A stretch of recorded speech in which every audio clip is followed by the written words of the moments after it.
In 2012, a Massachusetts law was passed that gave independent repair shops the same access as dealers to vehicle information to diagnose and repair vehicles. Right to repair. Choice, convenience, savings.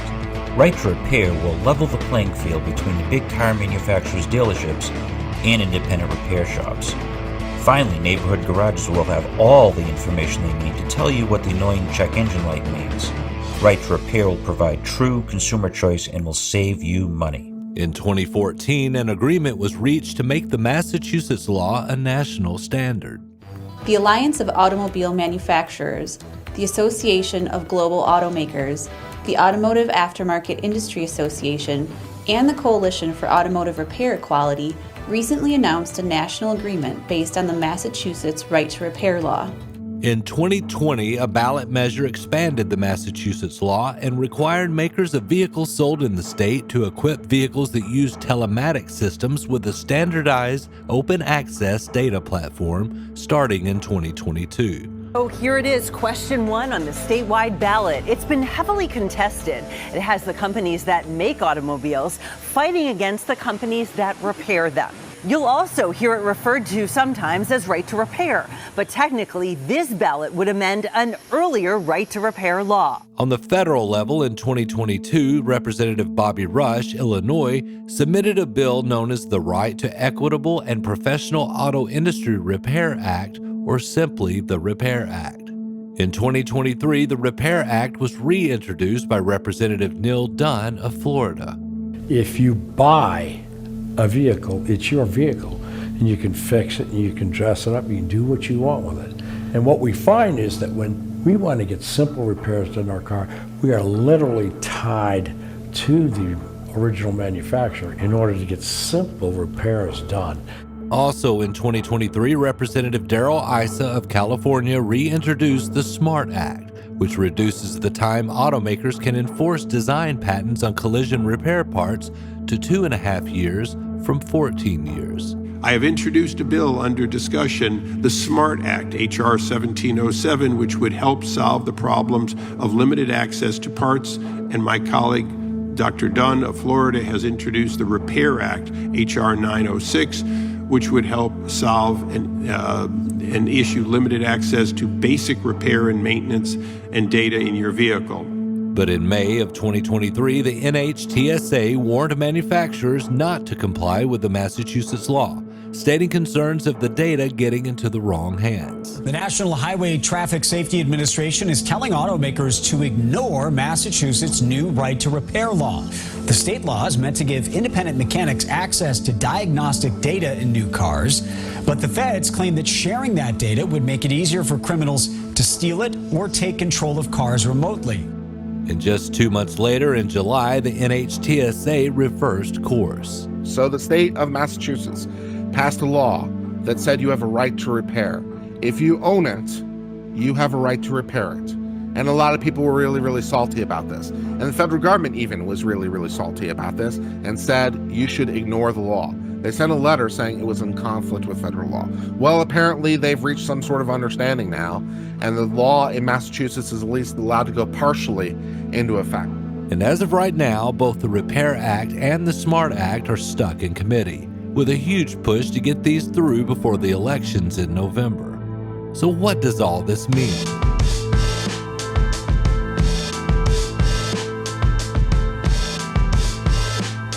How would these laws, if passed, affect automakers and dealerships? I reached out to a couple of voices in the automotive industry that I trust to help me make sense of all this. I'm Tom Kline. I'm a former dealer for 30 years, and 2019 opened up my consulting business, Better Vantage Point. I'm Ed Roberts, COO Bozard Ford Lincoln, down here in sunny San Augustine, Florida. We're going to talk about the Right to Repair Act, which is in Congress right now, H.R. 906, been bumping around Congress since February of last year.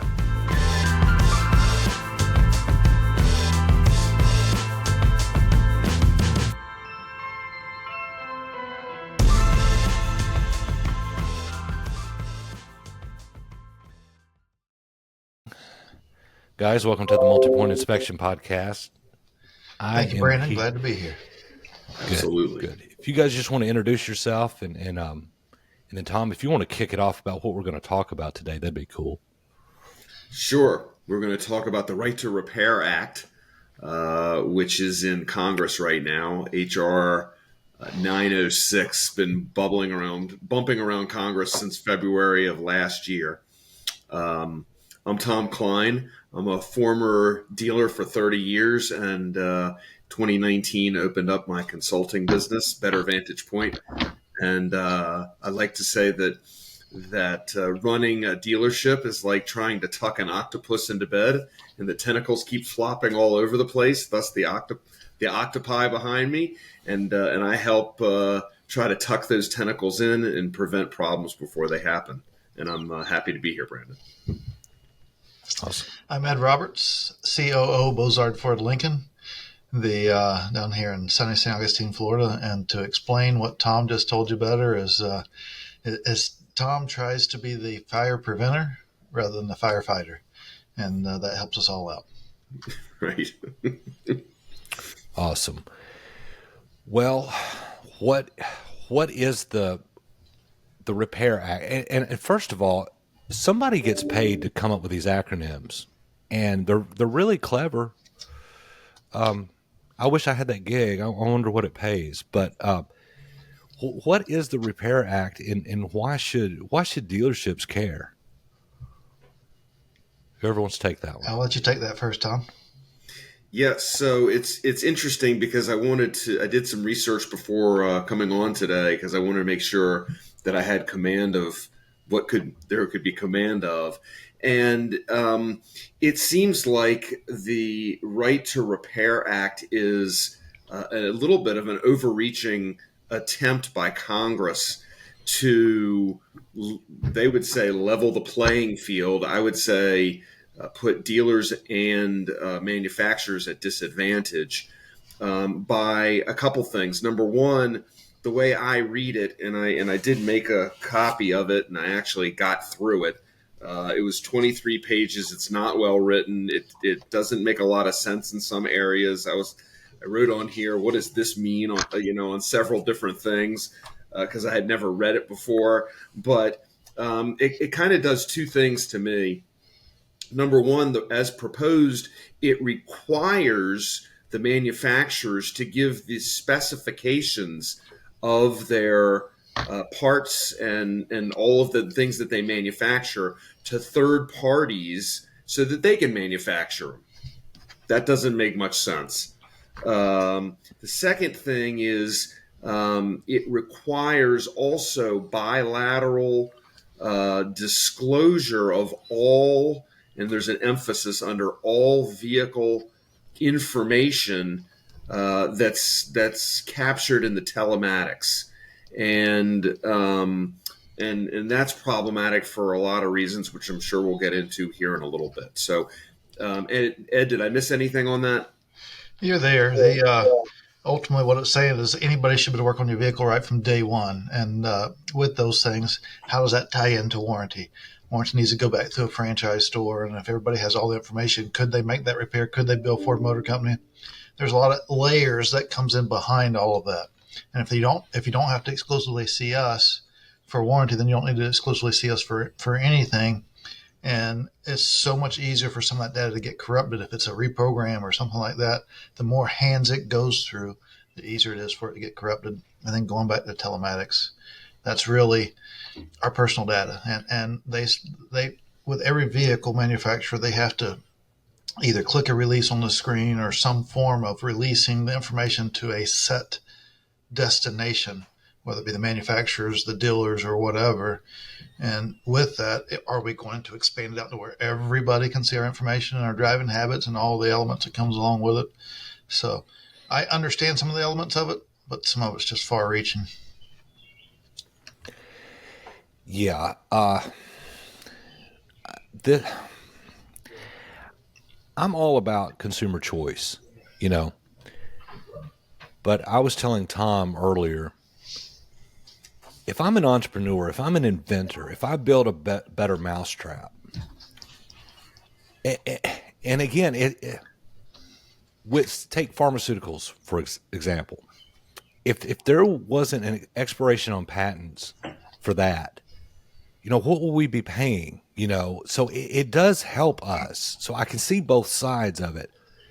But if I build a better mousetrap, I don't want to have to be forced by the government to give that proprietary information away, because quite frankly, that's not what this country was founded on. I come from the music game, and intellectual property rights have been eroded ever since Napster, probably before. But Spotify was a big deal because they're not paying the creators. They're making billions of dollars off the backs of creators. And I was part of a group, the Nashville Songwriters Association. They took Spotify to court, and they won a small battle. But you're seeing it in all aspects where, as technology increases, it seems like your rights as the creator or the proprietor are going away in the name of, consumer advocacy or something, right? Well, it layers in with patents as well. If we're going to patent something, we want to have the rights to it for a period of time before somebody can duplicate it. Well, if we have to release all that right from the beginning to allow everybody to create all the components and everything else for it, what's the value of the patent? It devalues it immensely. And to follow on with that, dealers like Ed have to spend hundreds of thousands of dollars a year on equipment that is mandated by, in his case, Ford, and he has to buy that in order to service the vehicles. So now you're going to give it to everybody else. And Ed and the Bozards have to spend hundreds of thousands of dollars. That's not American. That's un-American, right? They're forced to do that, and then the bill is going to say, the way I read it. Now maybe I'm reading it wrong, and I'm glad to be wrong. I'm certainly glad to be wrong, but the way I read it is that you have to give the information away, and then anybody else can use it. But nevertheless, Ed, you have to spend hundreds of thousands on equipment. Is that right? Well, the equipment and the training for it. And just because someone has the information doesn't mean they're capable of doing it. They still have to go through the process of all the training elements to do it. So I understand why this is out there. I hope, and none of us knows this yet, but I hope that this is just the baseline, to where all these things different ones are going to shoot holes in the other things that layers onto it. Because just from the surface, yes, let's make it easier to get somebody's vehicle repaired. I get that. But when you tie in all the other elements together, like you said, Brandon, of what we're built on here in this country, it erodes those things to where you don't chase them as hard, and it kind of takes away some of that value of what sets us apart.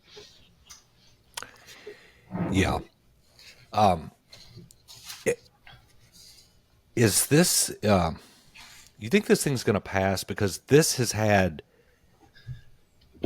first question, is it because it's transportation, which is considered maybe a public need, right? A necessity, to where I know government regulation on automobile manufacturers is not a new thing, right? But is that how they get away with that in this industry, is because, everybody needs to get around, right? So we're protecting the consumer. You think, is that the angle why they feel that they can, why there is so much regulation?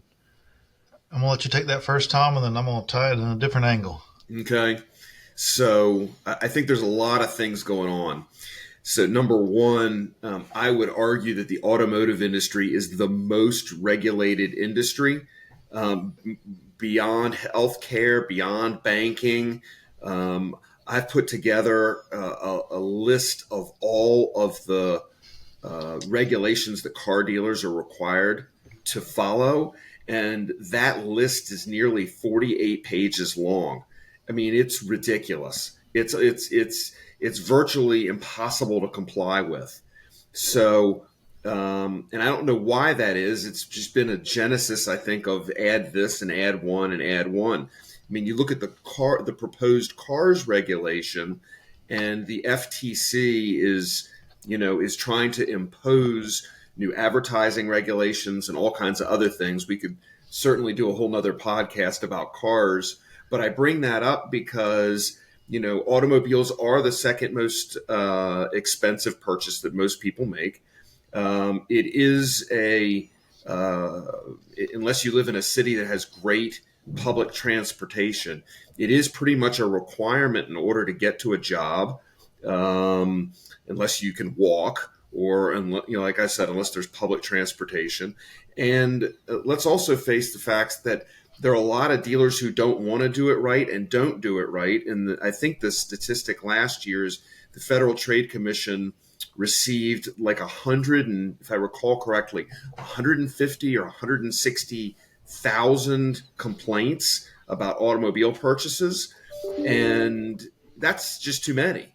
And when you think about, I heard a statistic that 40,000 vehicles change hands every year, whether private or through a dealership, while 160,000 may be a percentage wise super small, but overall it's still a big number.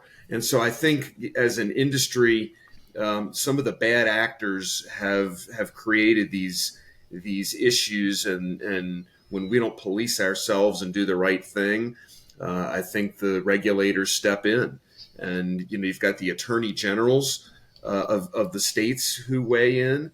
There was just a press release done by the Consumer Financial Protection Bureau and the FTC that they're having a new level of joint participation with the AGs to make sure that they're rooting out bad actors. So I really think it's a lot of factors, and I'm certainly interested in hearing Ed's perspective on this. Well, I'm going to tie it to another thing. And like you said, Tom, you said that the automobile industry is probably the most regulated. I'm going to add one to it that is probably a little more regulated, but it's done with the right layers. And if this happens with the right layers, it could be beneficial. And that's the airlines. Every time we step onto an airplane, we put our life on the line of, has that thing been maintained properly? Has it been maintained with the right parts? Has it been taken? Has the pilot got the right kind of experience? Do we know what the weather conditions are? All those elements comes into play. There's a level of trust that they put enough fuel in this thing for it to go to the destination that we need to. Well, what if we run in and have to run around? Does it have enough fuel? How much longer? So there's all those things in there. So just having the information, and that's what this started with, just having the information isn't the end all. It's the training. It's the layers of inspection that comes behind all of it that is really going to be what it takes. That's why I said, I hope that this is just the baseline, to where as we go in and pry it open a bit, say, okay, well, if we're going to do that, we got to do all these things to go with it. And if that happens, that's going to be, Tom said it's 18 pages or whatever it was. That's going to increase that to 300 pages, because that's the layers of the stuff that's got to come behind it. Because the info isn't the know-how. You still have to be trained to do it. And then there's got to be the layers of verification and inspection behind it. It's a great point. Yeah. Yeah. So where does that stop? You know what I mean? Like, and another thing too is the whole, we're trying to prevent a monopoly from happening. That's the big thing. But, depending on what numbers you look at, 70% after warranty goes to the aftermarket. So who has the monopoly? To me, that's a false premise almost, because that just gives you, again, it kind of goes back to everything else. One thing I didn't mention that's happening now, AI is a lot in the news, and a lot of music where you can replicate someone's voice. On this platform right here that we're recording on, they're always beta testing things, and it said that I could type in whatever I wanted, and I've recorded myself enough to where it will spit that out in my voice. All right, some people may go, well, heck, that'll save me some work, right? Well, what if somebody else gets that? I mean, that's my likeness and my voice. That's my moneymaker, man. Sure. And so I don't, in more ways than automotive, I don't see us going and it all has to do with technology. I just don't see us going in a great direction, man, when it comes to our rights as proprietors, Well, public figures like you, Brandon, and Ed, and he speaks all the time, and I have my own YouTube channel and all those kind of things. Anybody can create a video with very inexpensive software to have us say whatever they want us to say. So it's scary. We're only in our infancy in terms of how to regulate that, right? Scarlett Johansson a couple of weeks ago said that, I don't remember which company was using her likeness and her voice on an AI feature, right? And so I think we're just seeing the beginning of that problem. Yeah. Yeah, Morgan Freeman can charge a lot more to do a voiceover than I can, and rightfully so. But what So happens far. if I So exactly? far. But what happens if I can get his voice and I mean, it's a nightmare. Are you guys familiar with kind of the history of this whole Repair Act and how it's had different iterations? This was started in Massachusetts in 2013, and it ended up being like a handshake deal where everybody said, okay, we're not going to try to legislate this in all 50 states and do the thing. So we're just going to, well, it keeps coming back. Do you guys think this thing is, because it's stuck in committee the way I understand it right now, and they were trying to push it through before the election, because especially if it changes parties, they don't, I say that. I think Republicans are the ones that reintroduced this thing. So I don't know. I don't know the players anymore of who's on the side of what I consider freedom. But anyway, the goal was to push this through before the election because they said then it would be dead in the water. Is it going to make it? Because it seems like it's just stuck in committee. Well, I've heard different versions of where it started, and the version that I have heard the most, and what I think makes the most sense, is it started to minimize modifications that would affect the safety and emissions of a vehicle. Wanted to minimize those and close those windows. People putting programmers on vehicles and changing the emissions to get more power out of it, and various other things, and that erode safety. And then it's evolved into, well, let's just share everything so everybody has it. And so if something has been modified, they can correct it and put it back. And so I say that to say people are going to make modifications. And if maybe that's the wrong angle. People are going to make things their own vehicle, and they're going to do different things, and they're going to try to get more out of something.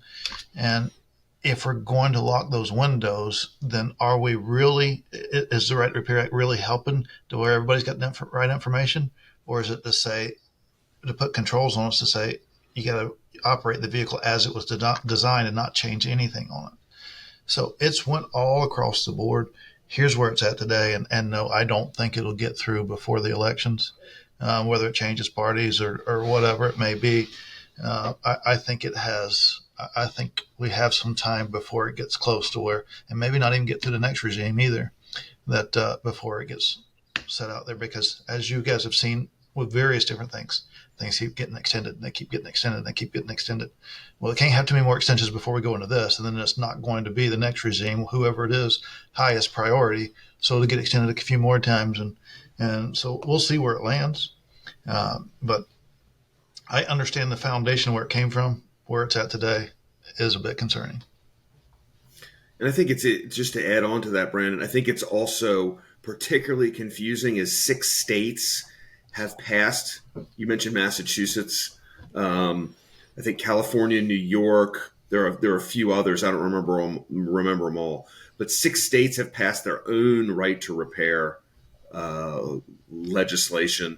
And I'm going to say that this is kind of analogous to cookie consent and consent management, right? Where there's no national standard. Right now, in that issue, there are 17 different states that have 17 different laws about cookie consent, and that's the little banners at the bottom of everybody's website, and complying with that is tough. I think this is the same way. It's the 6 states that have passed it. Maybe eventually there'll be some federal way of looking at it. But I agree with Ed. I don't think it'll get through committee before the election. And interestingly, there's a trend. I read a Wall Street Journal article about 3 months ago. It was talking about Lina Khan, who's the head of the FTC, the Federal Trade Commission. And as the Republicans' message has become more populist, more Republicans are aligning with the FTC, which has never happened before. And it's because because now they're turning more populist. And so this particular article was about the conservatives, KHAN, the conservatives, and about the Republicans who are lining up and voting for more regulation. And so it's hard to know what will happen with the Republican side of things, knowing that that's the trend and that's where it's moving. Much less what happens if the Democrats go into office in January. Perception is not always reality. And, there's this perception that the dealerships are more expensive for everything. And IntelliCheck kind of confirms that that's not the case. IntelliCheck helps dealerships become aware of where their prices stand in regard to their competitors. And IntelliCheck does a good job of giving us that pricing data to confirm that we're in the market. And this allows dealerships to make their customers aware of their competitive pricing. I placed 2 placards in the business center so they could see that while they're over there working on computers. Also placed it in our coffee area. We have a glass wall there, so when they walk in, as they're putting their creamer and sugar in their coffee, they're going to look up and see the pricing for our pricing as well as our competitors. Introducing IntelliShare. IntelliShare contains all of IntelliCheck's promotional tools that you can use to promote your favorable prices, including Intella Ads, the printable flyers that you can show off in easel displays, Intella Media for your digital media boards, and Intella Widgets, so you can show off price comparisons on your website and even let your customers schedule from the widget. Just having access to that data that they're able to provide gives us a good plan of how we're going to proceed. Call 877-827-7273 or go to IntelliCheck.com to find out more about how the IntelliShare series can help you grow your business.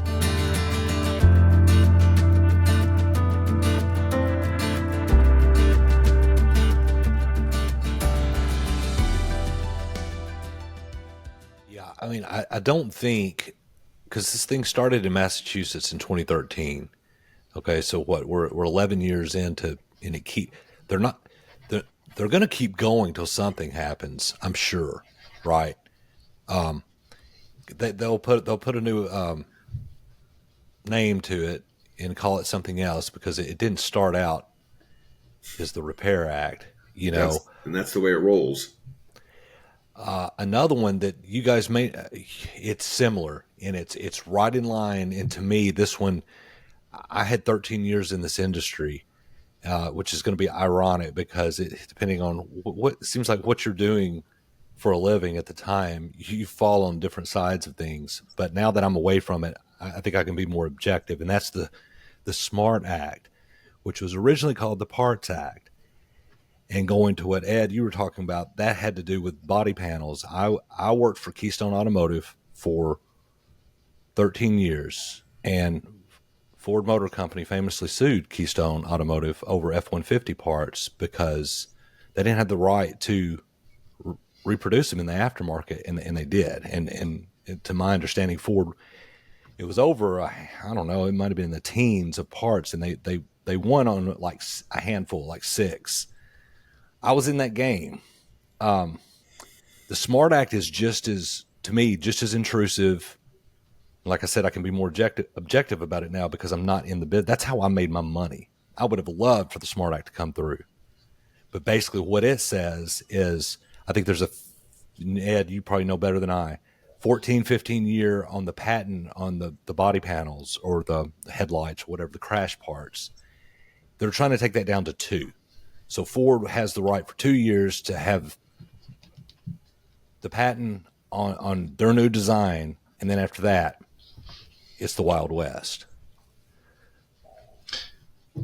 Yeah, I'm not sure on the timelines on them, but let's look at it a little bit deeper.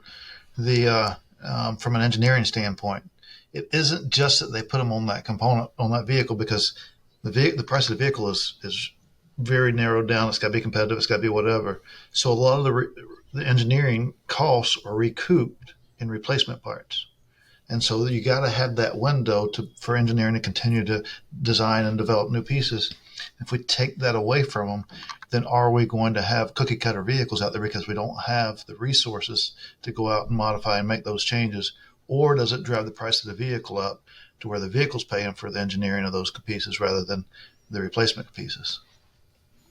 And if I can add on to that, Brandon, I'm going to go back to Ed's airplane analogy for a second. So I think if something like this passes, I think you'll see, and I think you will see in the future, more subscription services. I know BMW tried it on their heated seats and it failed miserably. You can have heated seats if you pay whatever it was, $9 a month. And I think if things like this go through, the automobile manufacturers will change their appearance. As an example, just a fascinating statistic about Delta Airlines.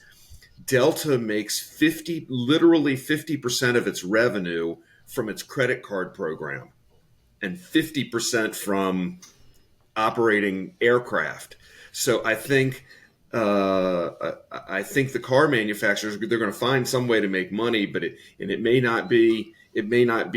I think Ed's right. I think the price of vehicles goes up if something like this passes, and I think you may see more subscriptions or whatever it is that they're going to find a way to make that money, just like Delta has. Yeah, and I can say from experience, because I was in it early. I was in it in '95. And I had a couple of runs with Keystone. They got bought out. I was with a smaller company. They bought, and now LKQ owns Keystone. And right after LKQ acquired them is when I got out, because I was at the body game. I wasn't in the salvage game. I was getting old. I couldn't handle carrying around transmissions and engine blocks. But you look like a strong guy, Brandon. Age, man, is still a factor, right? But in the early days, and all our parts came out of Taiwan, okay? And in the early days, there was always a fit issue. It was always a slog for us. Don't go OE, don't go OE, don't go OE, buy from us. Well, your fenders don't line up. Your hood doesn't line up. Well, that got better over time. And then Keystone became ISO 9001 certified, test fitted, better boxes, similar to the OEs. OEs, you buy a hood, it's in a square box, super padded. You can almost throw it against a wall and it's not going to. Back in the day, the Taiwanese parts were form fitted to the hood. So if it had 2 points at the bottom of it, that's what always got curled under. I know, man, I had to haul those things around. Well, that got better, right? The safeguard that the OEs had were, well, our stuff's guaranteed to fit. And it's not going to be damaged when you get it. You know, I can't tell you how many times I heard, well, I didn't pay this much to buy a new damaged hood because, you know, we were trained to discount it. You know, you telling me I have to put body filler in a new hood, right? So early on, the OEs had it, man, because basically we couldn't really stand behind the product. Well, that got better and better and better. And then there was a lot of people who argued that the whole certifications and the better fit was all just a marketing campaign, and I still to this day don't know if it was or not, but it could have been placebo. But anecdotally out in the field, people were going, yeah, these are fitting better. That I have a Chevrolet Silverado hood fits as well as one from Chevrolet. I'm going to keep buying. And a lot of cars would total if you went OE, and they would go aftermarket. So we grew. I mean, the company grew. I can tell you from firsthand experience, we didn't wait 12 years for a new headlight on a new model to come out. People found a way, and within 6 months to a year, if the F-150 changed, and that's where Keystone, I believe, got in trouble, but, you know, and I don't know who's doing it, but it's overseas. There is no 12-year waiting period before you can get aftermarket crash parts on a new vehicle body style. That's a misnomer, man. That somebody is doing it somewhere. Now there may be fit issues, right? But like I said, that got really better as time went on. So it's happening whether they pass this bill or not, as far as but again, it's just forcing the OEs to give that away. It's 2.5 years, okay, where the way it stands now, it's 14 years before they have to give away their patents on that. And like I said, I can speak to that fully because I made my living doing this. But so let's flip the script, Brandon. What do you think? Now that I'm away from it, and I don't need aftermarket crash parts to put food on my table. Again, it goes back to the better mousetrap thing. The F-150 is Ford's invention, right? Mm-hmm. I don't want I don't want to say tyrannical, but I don't want any government telling me that now I have to give that away to my competition, and you might as well just give them money. Is what you might as well do, right? And again, I know how that benefits, like in the pharmaceuticals. I get it, man. And like I said, I've seen many cars that would have totaled out on insurance jobs had they not gone aftermarket. And those people are trying to make money too. It trickles down. But as a philosophical thing, Big Brother shouldn't be telling me that I have to give my blood, sweat, and tears away after 2 years. You know? Well, let's look at it from a specialist standpoint. We're not going to go see a family practitioner to do knee surgery on us. He may have all the same information that the knee surgeon has or the specialist has, but it doesn't have the elements that comes with that, the training, all the practice. And do you want to be the one that's practiced on? And when you look at it that way, it's a whole different element. And, I mean, it's like this pen. It's easier to take something that exists and make it better. It's also easier to take something that exists and say, what can I take away and still allow it to function? Well, just because it functions doesn't mean that it's the right piece for it or it functions the way it was supposed to. It just means that it works. And so when you start watering all those things down, are some components going to be better or some elements going to be better? Probably so. But are some going to deteriorate? There's no question that some will deteriorate. And when you look at it from a physical standpoint, would I go see a family practitioner to do knee surgery? That answer's not probably. It is no, I'm not. Right. I want to go see someone that can fix me, period. Yeah. And same thing here. It's the second most expensive investment. And it just tells us that we have to do a better job of building value in what we do and how we do it. And I think also, Ed, and I'm interested to hear your perspective on this, some of this, I would imagine, is being driven by the insurance companies, right? The insurance companies want to be able to use junk parts and or aftermarket parts when there's been an accident. And so I don't know because I didn't see the information, but I would imagine the insurance companies want to keep their costs down and their profit margins up. And so they would be in favor of this. You agree with that, Ed? Absolutely. It's all about loss ratios with any kind of insurance or whatever. And so the losses are going to be there. It's a matter, can they minimize it? Because none of this is going to stop a vehicle from crashing. Maybe it intensifies it if we get the wrong people working on it, but it's not going to stop them from crashing at any different rate whatsoever. So it's a matter of, does it control the cost? And yes, insurance companies are big old cash pumping machines. They take a lot in, they push a lot out, but they hang on to a lot more from what they take in than what they push out. And when they can minimize that, that's a big contributor where decisions are made, unfortunately. And Brandon, consumers, from my perspective, consumers don't often know that their vehicle's being replaced with aftermarket parts or used parts, or some people call them salvage parts, or you can label them however you want. And I don't mean that to be in a pejorative way, but that in some cases that is what it is. When you buy used parts, you buy them from a junkyard because they're the ones who buy the vehicles that have been wrecked and then they salvage the parts. It's just what they do. So some of this is consumer driven, and the consumers,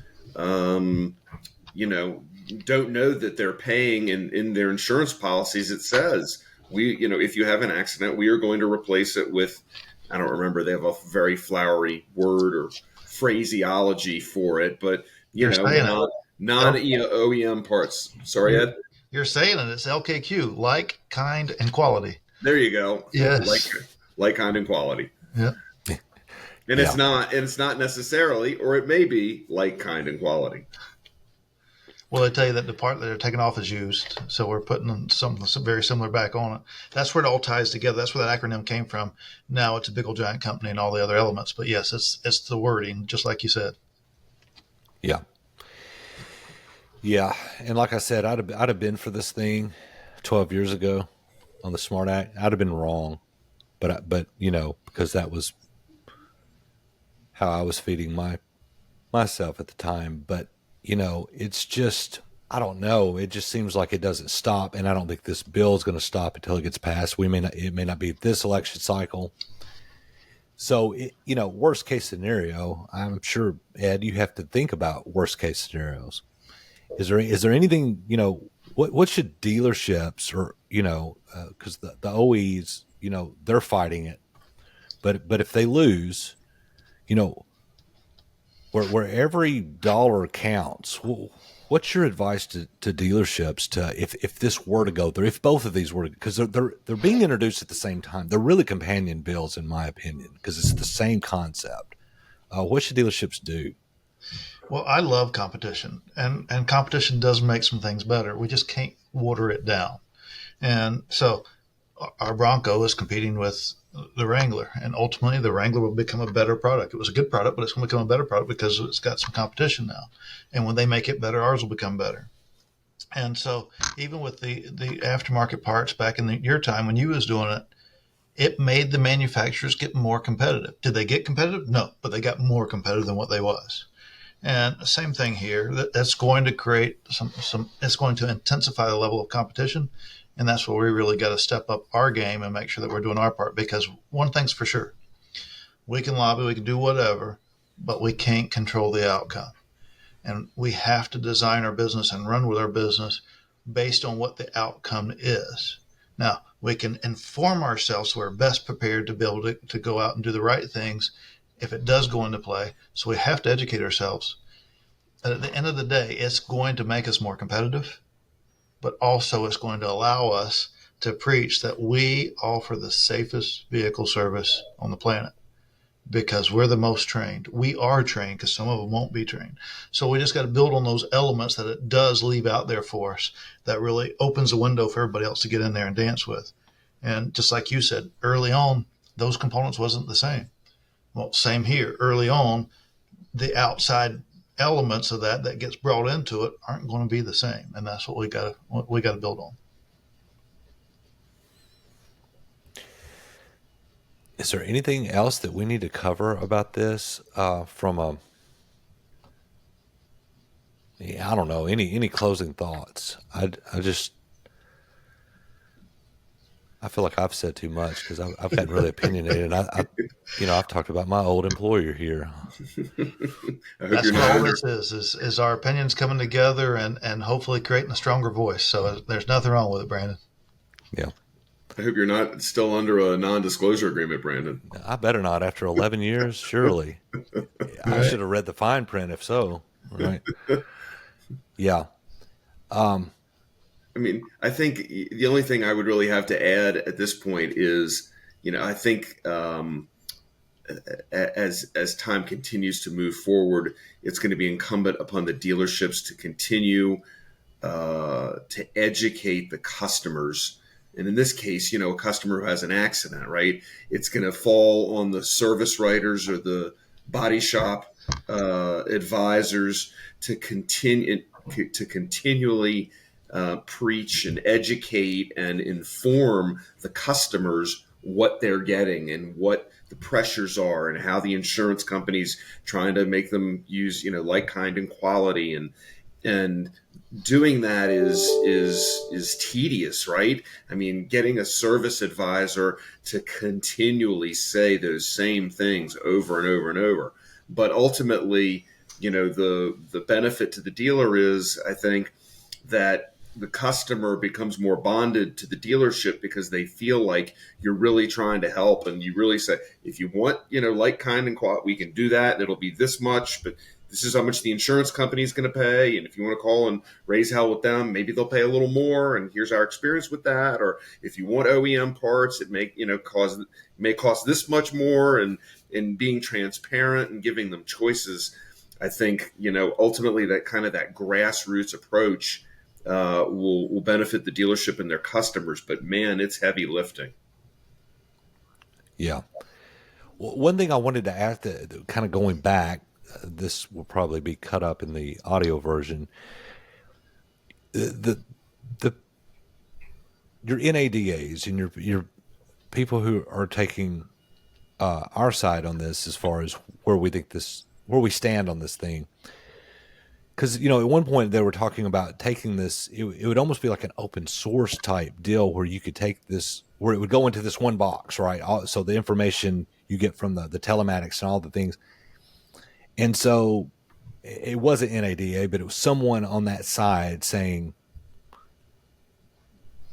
China, data leaks, which we all know happen all the time. Was that a red herring? Or is that a legitimate concern, you think?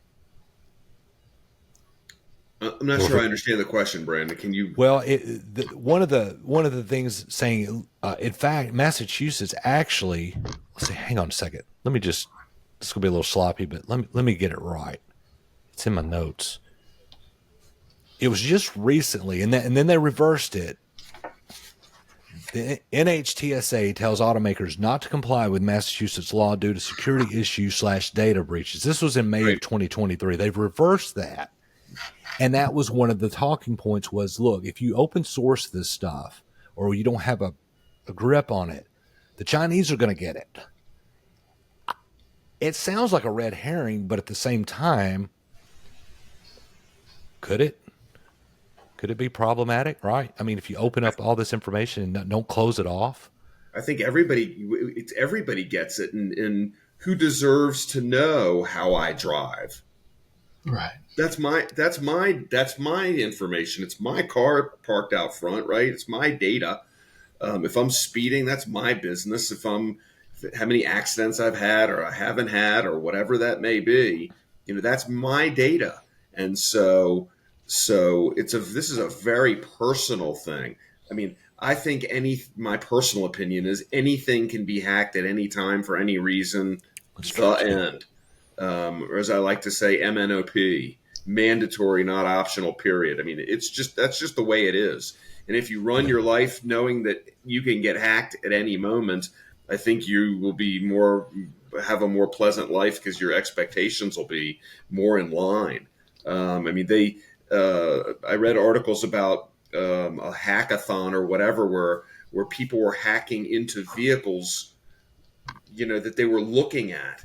And so having open sourcing all this stuff allows hacking and they were able to take control of the vehicle and move it. I mean, it was unbelievable. So I think anything that gives bi-directional access to your information, unless they want to pay me for my information, we could talk about that. Or whatever, but until they give me some compensation of some sort, discounts on my insurance or whatever it may be, I don't want to give my information away. And that's just speaking for me personally. Yeah.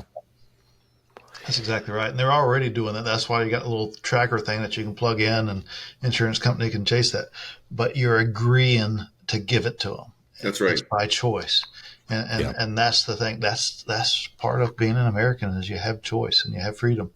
And those are the elements I don't want to take away. I still want it to be my choice if I give somebody some of my data. It's my decision. I can click no, I don't accept if I don't want it. And most of it I'm going to accept and I won't be fine with it because I see the greater good. But there is some times where it gets personal. And if it gets personal, there's a reason why it's called personal because it means it's mine. It's not someone else's and I don't want to share that. Yeah. Yeah, and I think that's the argument on the other side with it, and I do see the point there, but I think this goes back to your training.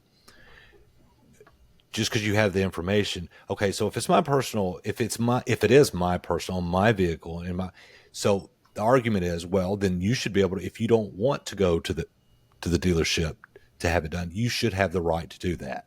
But I think that's where the training comes involved, just because Just because you can doesn't mean you should, or that they can do it, right? Right. Exactly. Anything else, guys? Brandon, I think you covered it well. Tom, I you agree. good job. I think we covered it like a wet blanket. There you go. As long as you're I not appreciate throwing you it on me. I appreciate you guys doing this, and Absolutely. we'll cut this up and we'll make it a.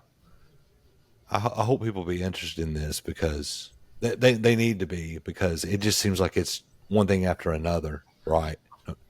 What we want them to do is go out and do research and be informed, because the way these things are always brought about, if they do get to vote on it, it's they show you one element of it and say, vote yes. Mm-hmm. What Right. we want is for our audience to be informed. Don't just take our opinions. Hey, it's out there. Go do the research. Form your own opinion. What he I said. think that's what I was going to say. I think we could end right there. Guys, I appreciate it. Absolutely.